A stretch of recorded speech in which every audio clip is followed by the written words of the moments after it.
How are we going, everyone? Now, yesterday I did a little pot up with strawberries, strawberry runners, and a few emails came through in inquiries regarding the potting mix I used, or the blend that I'm using.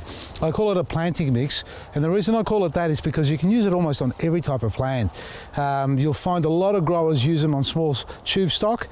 Not this particular potting mix, but the blend that I've got going on in there. They use a lot of cocoa pith or cocoa coir, and this is what I've got here. For example, we've got some rhododendrons, these little ones I got for a shady spot in our garden. Have a look what they're growing in. It's an actual blend of cocoa pith and potting mix and perlite. Looks like this, doesn't it? Now, this is a commercial blend that growers use and make their own, in fact. Now, there are a lot of products out there, potting mix out there. There's some real good stuff and some literally rubbish that I wouldn't touch or even put in my garden bed. So make sure you research it properly and understand what you're getting, because if you're going to go for price, and if it's price sensitive, don't expect to get a great quality potting mix. Here, sometimes you might be lucky, sorry about that, but sometimes you might be lucky, you find a cheap bag of potting mix and it does wonderful for you, but most times they won't. They tend to leach out a lot of colouring, I suppose, or just discoloration in the water. So when you add water to a potting mix, for those who've experienced this know exactly what I'm talking about. You'll find from the bottom of the pot, instead of water coming out of here like this, it's actually got, well, it's water coming out, but it's brown or black, and that's whatever medium or stuff they put into that potting mix that causes that. Now, our potting mix here, it's not certified organic, but I can tell you it is organic because we use cocoa coir, we use cow manure, our compost, our superfood, black grits in here, worm castings are in here as well, and this is the blend. This is what I use for my pots. Crushes and collapses beautifully. This is not only ideal for planting and transplanting and replanting, it's great for sowing seeds as well.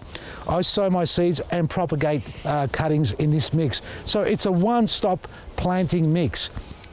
There are a lot out there in the market, different products you can get for different types of plants. It is also confusing sometimes, isn't it? You're looking at a bag and think, can I use this azalea camellia mix on my Hebes or my ligustrums, on my gardenias? Yes, you can, pretty much you can. But this isn't high in acidity. It's slightly acidic, neutral to slightly acidic, and it suits 99.9% of plant life. So I'm going to just transplant these little plants here, little rhodos.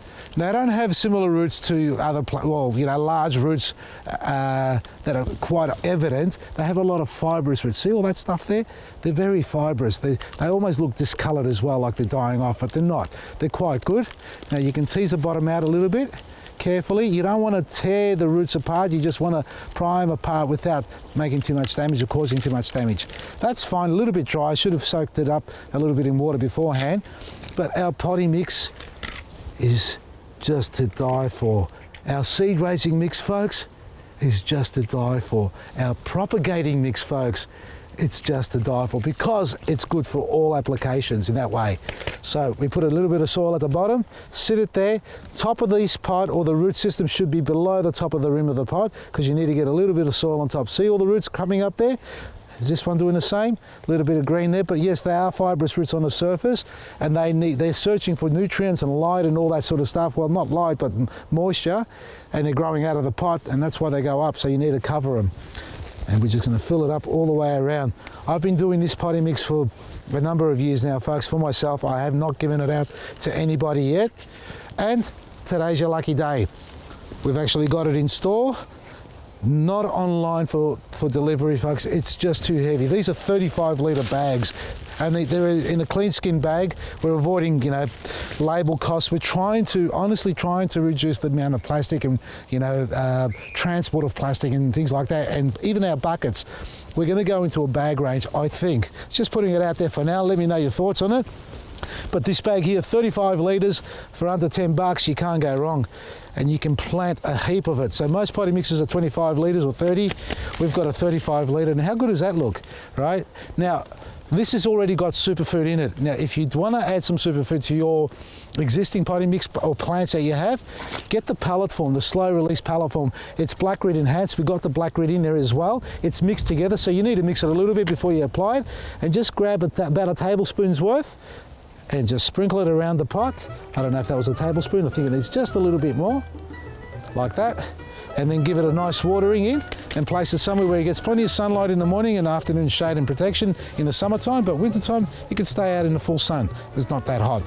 So that's our planting mix. It's available on our website as a click and collect only, and our cocoa pith, all our other products are there as well. Check it out at vasilisgarden.com. Great specials every day. From me, Vasily, Maresi.